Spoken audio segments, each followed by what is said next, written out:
Yusuf, thank you so much for being on board the transatlantic. This episode is gonna be great. I feel it, man. Your ocean is awesome. Thank you, man. Thank you. Thank you for having me. So look, we believe that everybody's an ocean, and we are here through the Seven Seas interview to cross your ocean. So I would say let's go to it with the first question. Are you ready? Go for it. Good. The astronauts brought with them to and from the moon all the air and the water they needed. There is no air and water on the moon. And here's an interesting fact that can prove it. There is almost nothing to wipe away the tracks left by the tires of lunar rovers. So some of the marks might last millions of years. Now picture this. You are leaving Earth and you are heading to space. Since there won't be any air and any water, whatever mark you leave on the moon is gonna be there and stay there for a long time. What mark, pattern or design or any kind of mark would you want to leave on the moon for billion years to come? Well, thank you for the softball question to start with. Oh gosh. So it's actually no, I can, yeah. I started skateboarding years ago. Like I for a big chunk of my life, I skateboarded from like the ages of 11 through to kind of my late 20s. But when I started skating, age 11, I had a pair of lilac Chuck Taylors and these ripped jeans, and we kind of thought we were like rebels and anarchists. It was the 80s. Skateboarding was still kind of a little bit uncool. And so we sort of reveled in our outsider status, and what we started to do was like draw all over our jeans and like scribbled like kind of ridiculous stuff. But one of the things I always remember is we all sort of started drawing kind of the anarchy symbol on our jeans, and we draw it on our skateboards and stuff. And I kind of just left it as like a, hey, this is a fuck you to the system. But it was only later that I actually learned kind of what it actually meant and the origins of it. And I think we, as I did back then, wrongly assumed that it's all about lawlessness and chaos. But the original symbol was designed by a French guy. I'm sure his name is Pierre. That's not, I think his name is Pierre. That's not me being stereotypical. But like, he was a journalist and a libertarian. But a libertarian in the kind of French socialist way, not the kind of the American libertarians that we kind of know. But what it was is that the symbol represents two things, an A and an O, so sort of anarchy and order. And the meaning behind it is that the society seeks order in chaos. So it's about rejecting kind of like these central hierarchical kind of authorities and all this sort of stuff. But it wasn't about the absence of law. What it was meant is if you get rid of those structures, you actually encourage kind of communities to voluntarily create their own institutions, their own laws and their own rules, and essentially kind of create something that's far more just and equitable for all of us. And so I that was kind of a guiding light in kind of the sort of the French Revolution and all this sort of stuff. And you know that if people are suddenly advocating for like stripping away of the kind of the order, that's why people kind of naturally respond quite badly to it, particularly those in power. And that's sort of why it kind of got a bad rap. But actually that symbol is really a very optimistic one. It represents kind of order, but in its most freest form.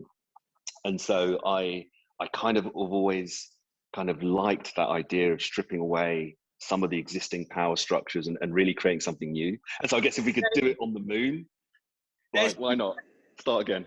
I gotta say, like, okay, so whenever like my guests answered the question a few times, it doesn't happen often, but a few times, I can see like their life journey and my life journey like intersecting, and then like spreading far apart, and then intersecting and spreading far apart. So if I take the portion of this answer, I can tell you that there are so many like intersections where actually you and I cross over. I'm not a skateboarder guy. But I got into skateboarding very much, and that sounds like a cliche. I know everybody's gonna roll the eye. Thanks to Dylan Reader, skateboarder, and he just looked so awesome. That guy, like on a skateboard, and so he made me pick up the skateboard. And I have an Alva skateboard, like in my garage, and I do it from time to time.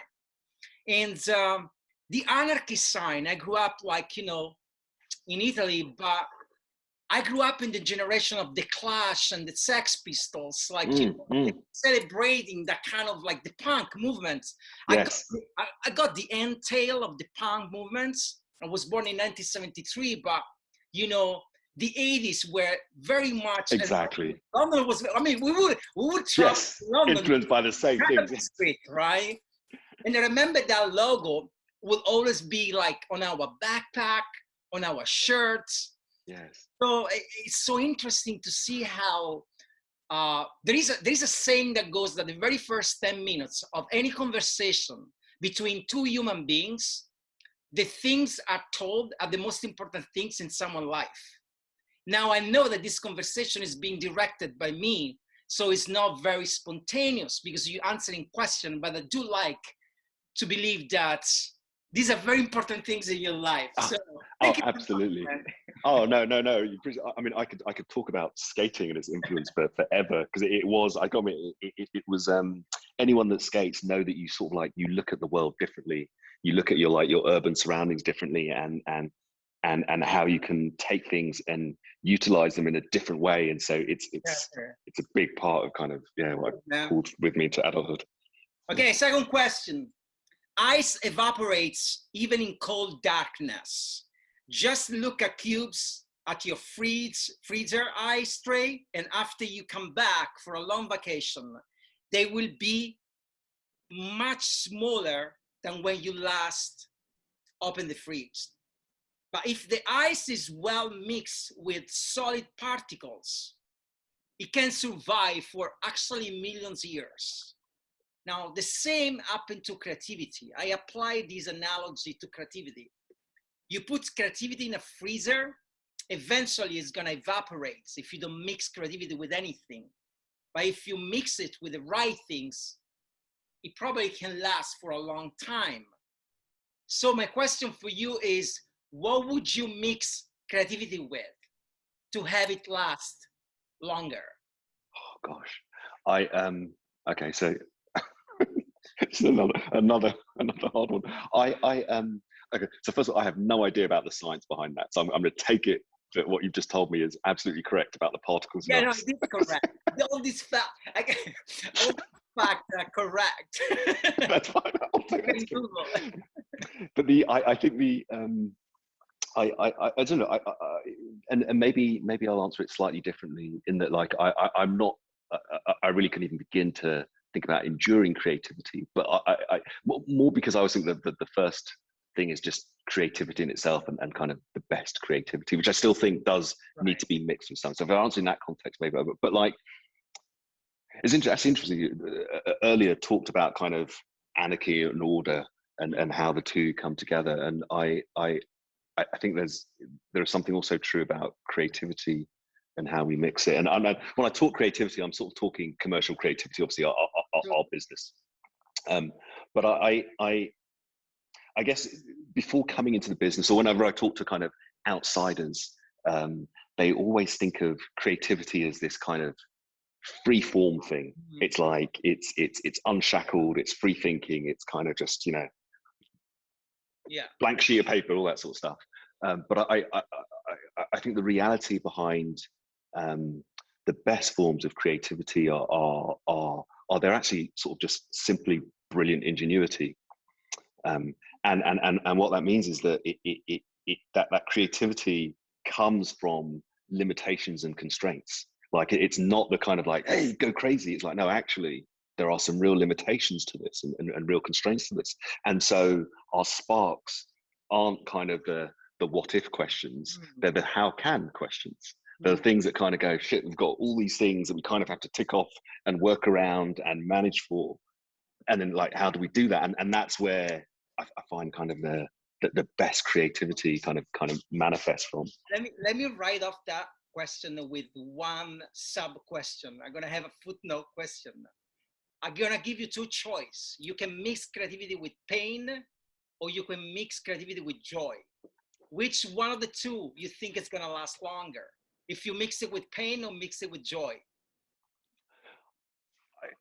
I would say joy, and because I don't think, and more in a kind of classic definition of joy. And do you know when I had my first child, someone sort of told me, and I think it's the name of a book as well, but like having children, it's no fun but all joy, because there is something deeply rewarding in those relationships that you form and seeing them grow, but it's hard work and it's like crazy and all that sort of stuff.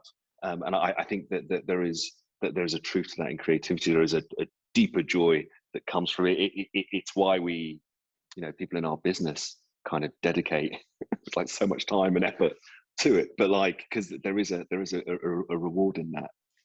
So yeah, joy. Awesome, I pick joy. I should also, on the constraint thing, just if people are interested, there's a great book by Adam Morgan and Mark Barden called A Beautiful Constraint.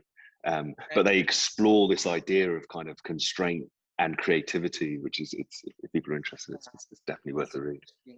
I'm definitely going to look it up. Third question. About 70% of the Earth's surface is covered with water, yet the oceans largely remain a mystery for scientists. In fact, 12 people have stepped foot on the moon, 12, but only 3 have been to the Mariana Trench, the deepest part of the ocean, at roughly 7 miles deep. Oceans represent a huge amount of untapped potentials. What's the equivalent of the ocean in the advertising industry? What's the area, territory, or space that could represent a greater opportunity and has infinite potentials?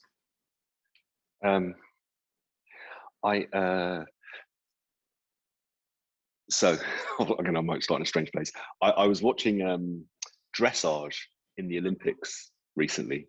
Okay. And I do dressage where they're kind of on the horses, kind of walking. I actually there was at NBC, we had a great show with Snoop Dogg that was commenting on it, and he kind of described dressage as like crip walking, which is kind of a perfect analogy for it. Anyway, I was watching dressage, and it was like I think I was sort of having a joke with my wife around like the people that do that sport, and it started off as us sort of joking around, but then it became a really serious conversation about actually how exclusionary that sport is. The horses themselves probably cost in excess of $100,000. I have no idea how much the equipment costs, but I know a decent pair of leather boots is going to probably be in the thousands. And so once you wrap in all the leather saddles and all that sort of stuff, you're looking at serious amounts of money. And then even just to go to events, like normally you just have to haul yourself onto a plane or a coach, but suddenly if you're dragging a horse with you, that's a whole level of logistics and cost. And so just like the reality of that sport is that 99.9% of the world can't participate in dressage. And so probably the world's greatest potential dressage champion has probably never ridden a horse in their lives. And I think our kind of industry kind of suffers from a similar problem. We have really only begun to scratch the surface of the kind of the talent, the creative talent that exists in the world. But we have limited the people that come in. And despite some of the efforts as of late, it's only beginning to scratch the surface, because we have created kind of expensive education hoops that we expect people to jump through. We have like a really restricted view of what a creative looks like and their background, and all of that has just meant that we have just left an expanse of kind of creative minds that have just been untapped. And that for me, just like that represents probably what is unlimited potential. That was a hell of an analogy. That was a hell of an analogy, man. That is great. Like, I love analogy. I mean, you can tell by my questions, but I found that extremely on point the way you articulated, and it's true. It's like, you know, there is an enormous amount of untapped potential, and probably, like, you know, the best creatives are not even like in the business. Yeah. Because we don't even know, yeah, there is a lot of issues like in our industry, and it got you thinking, like, you know, get you thinking about it. Anyway, 4th question: 5 Easy Pieces is a short film by Steve McQueen, sorry. It's one of the earliest projects of the brilliant director. The plot is fascinating.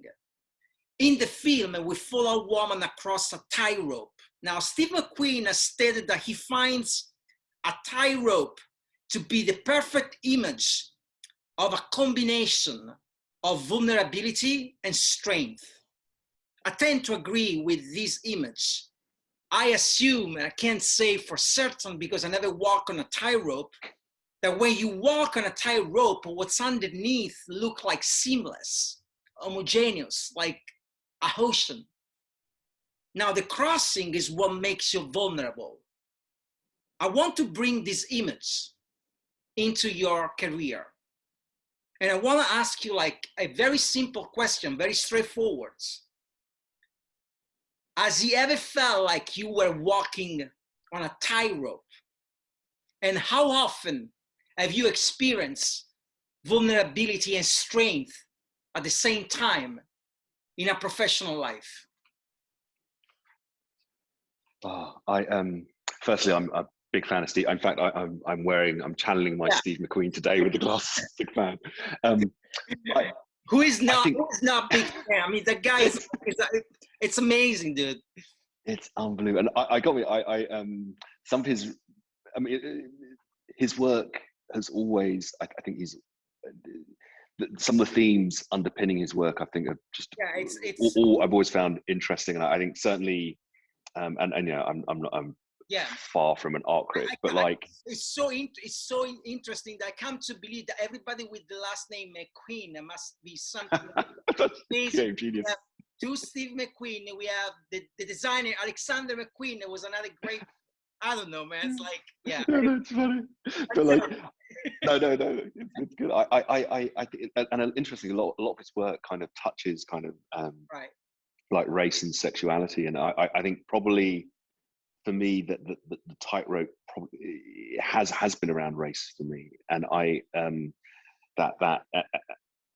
yeah, and it's definitely the points where I felt both the sort of the vulnerability and the strength. When I came into the industry, it was very apparent very quickly, to me anyway, that none of its leaders looked like me. And so I was always very aware of like this is not my club. I'm like an outsider in this. And as a result, I weirdly spent a lot of time, or a lot of effort into hoping that people wouldn't notice my race. Like I'd be like, oh, maybe they won't notice. The reality is that, like, given with a name like Yusuf Chuku, my race kind of comes into the room before I do, and so it took a long time for me to kind of go, actually, like that's not my problem. Like, race isn't a thing that I should feel vulnerable about. Like, actually, it should be a place that I draw strength. Like that, my race isn't my problem. Like, racism is their problem. And so I learned to kind of just embrace much more of kind of me in my work and in my interactions. But there was there was an interesting or kind of an odd conversation I had with a manager years ago who kind of said, "Oh, Yusuf, you really need to be more aggressive." And I was like, "Look, if I was aggressive, I wouldn't have lasted 5 minutes as a black man in this industry. Like, you can't, like that. That's just that was a route just not available to me."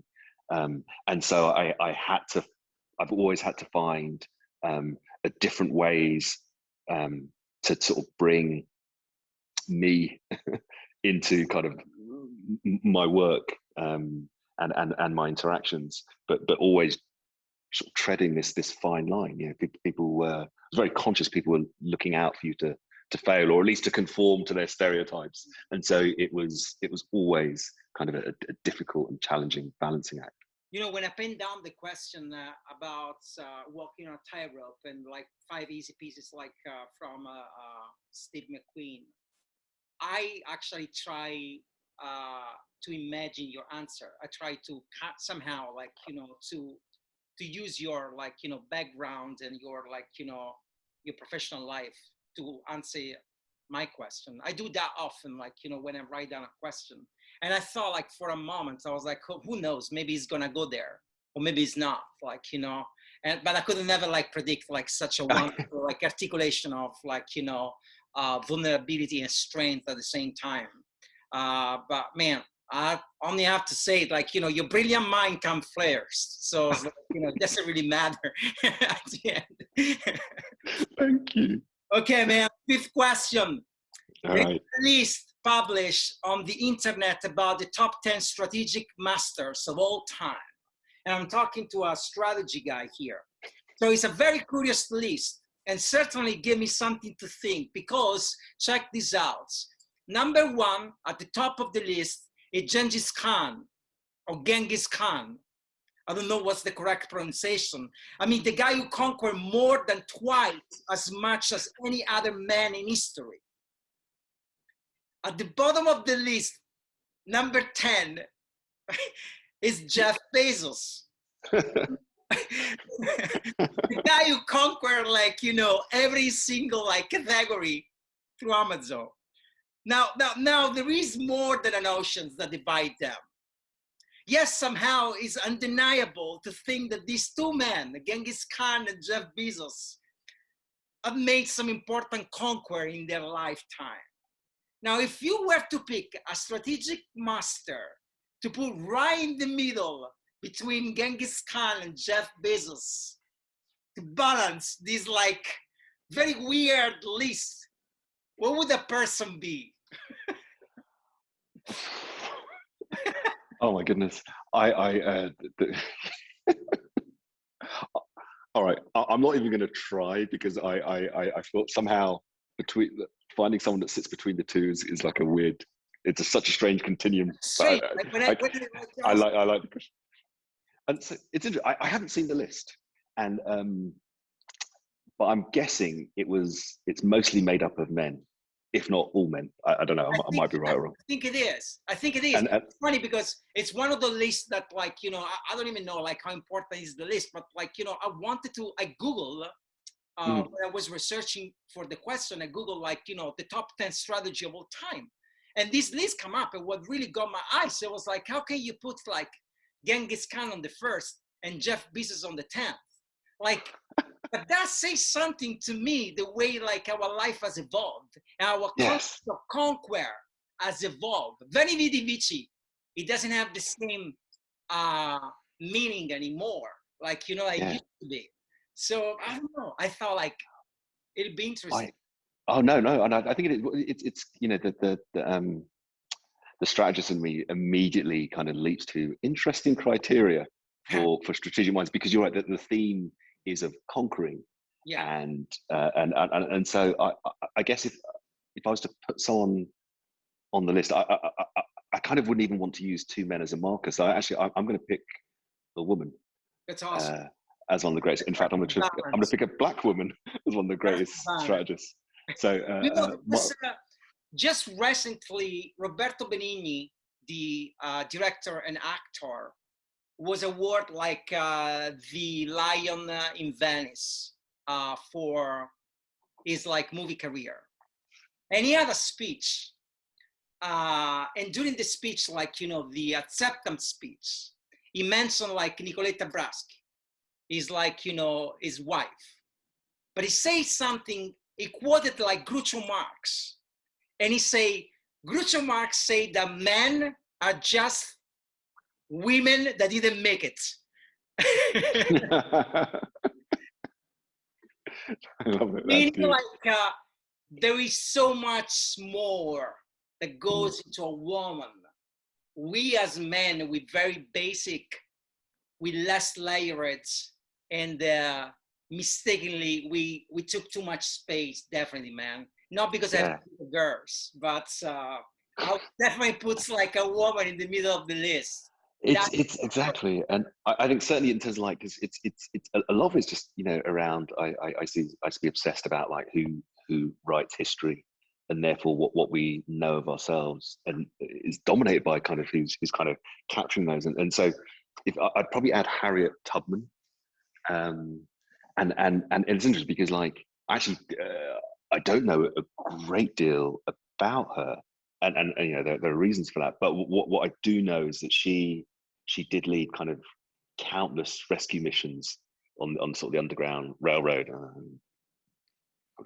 70, 80 odd slaves she was able to free, and you know she actually earned herself sort of the nickname Moses because of that. But like you just kind of only have to imagine kind of the strategic mind to kind of navigate America as a black woman freeing slaves at that time. Just I can't even begin to imagine the thought that went into it. At the same time, she also went on a whole load of spying missions. So she worked for the Union Army, and I think she was recruited as a nurse, but she also acted as a spy and a scout behind enemy lines. Again, kind of drawing on her strategic mind. And it sort of doesn't even stop there. She actually has some military victories under her belt as well. So she became the first woman to lead a sort of major military operation in the United States, and she actually led 150 black soldiers in a rescue mission, Combahee Ferry raid, which was known as, but where they freed 700 slaves. But again, this is a black woman leading an army of men. Like she must have had something. Gosh, man, that's like really the perfect person to put right in the middle.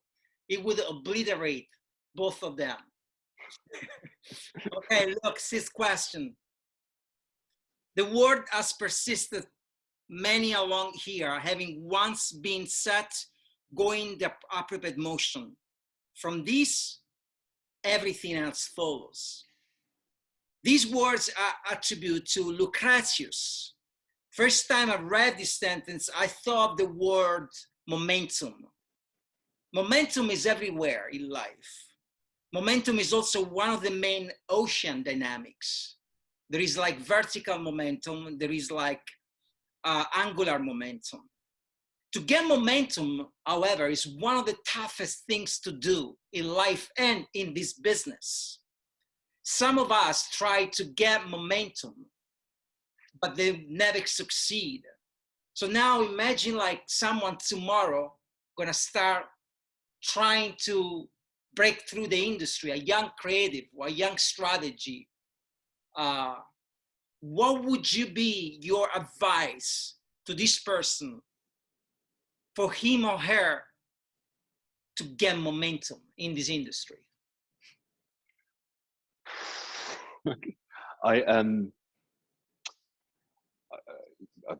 So many lessons learned over the years. I could probably spend a couple of hours answering this question, but like maybe the three biggest pieces of advice, and some of them run, and I think actually more because they sort of run a little bit counter to what we often think we should be doing. But like the first is around like mentors. And so I heard this from someone else many years ago, and it stuck to me. She was basically, her advice was, you don't really need a mentor. It's a nice to have, but you don't need one. What she said you need to do is you need to find an advocate. And the difference is, a mentor is obviously someone that kind of like you can go to and they can advise you and share the benefit of their experience. But an advocate is more specific. This person works in your company and they are more senior than you.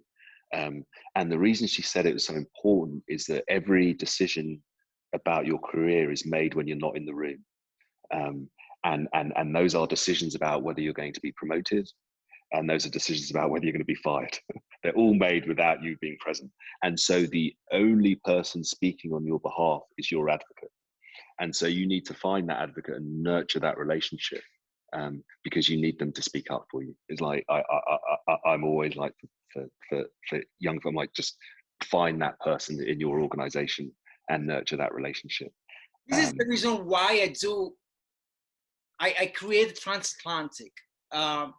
And the reasons like I go by the rule like empty the buckets, which is a rule that means like you know, my bucket has been like quite full, and I've been very fortunate like throughout my advertising career.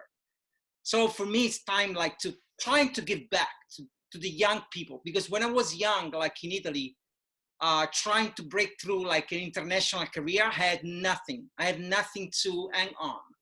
I didn't have any channel. I didn't know anybody. But I think like the difference that you just made between find an advocate rather than a mentor, I never heard of. And it makes so much sense. And it's so true. But I heard of it, what experience is true. The most important decision about your career are made without you in the room. That's spot clear. And which is why you need to find an advocate. And that's, I never actually put together the second part of the sentence. Yeah. And it's such a precious advice for young people. So thank you so much. This is great.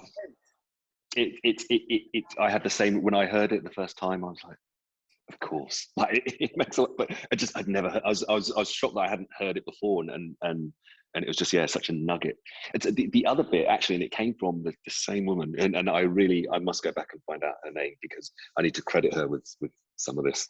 But like she talked about defining yourself instead of letting others do it for you.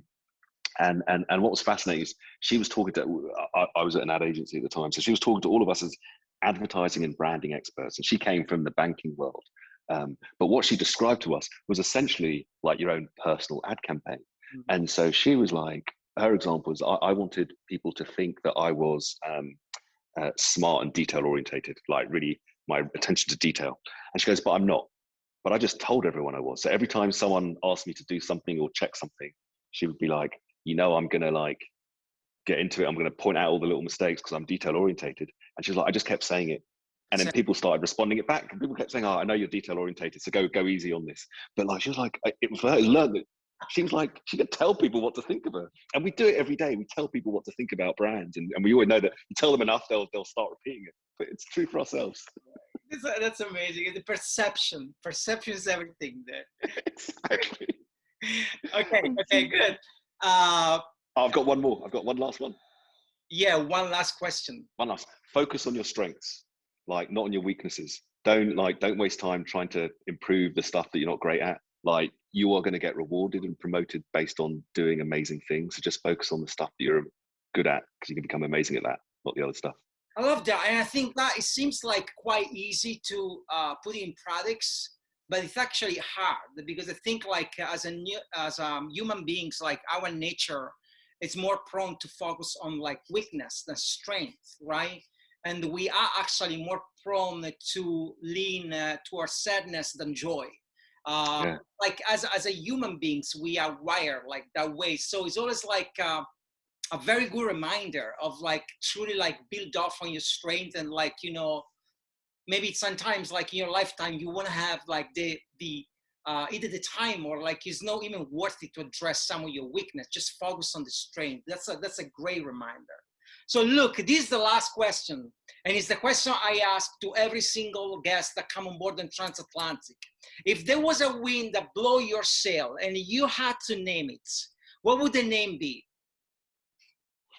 I'm going to choose probably the simplest and most powerful sort of word in the Arabic language, certainly from my perspective, and that word is salam.